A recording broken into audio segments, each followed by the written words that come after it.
আবারও 4 বছর পর সেই ফিরে আসলাম হানিমুন রুমটাতে।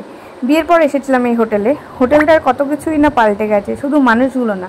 তবে রুমটায় এসে আবারও মনে পড়ে গেল কত কিছু। তখন ছিলাম দুজনে, কত সময় কিভাবে কাটিয়েছিলাম এই জানলা দিয়ে বসে বসে, সূর্য ওঠা, সূর্য অস্ত যাওয়া, সমস্ত কিছু।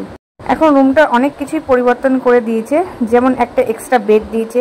আর বাথরুমে ঢুকলেই কিন্তু আমি শুধু এগুলো চেক করি যে সবগুলো কী কী দিয়েছে। আমার বেশিরভাগ প্রয়োজন হচ্ছে শাওয়ার ক্যাপটা, ওটা আমার খুব প্রয়োজনীয় জিনিস।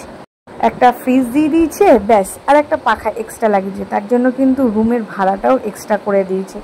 আমরা যেরকম যখন এসলাম তখন কিন্তু ভাড়াটা অনেকটাই কম ছিল, এইবার অনেকটা এক্সপেন্সিভ হয়ে গেছে ভাড়াটা।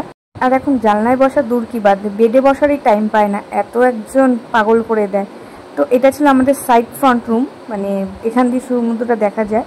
আর আমার মা এখন বসে রয়েছে, বসে বসে চা খাচ্ছিল বিকেলবেলাটা। মা খেয়াল করেনি যে আমি ভিডিও করছিলাম।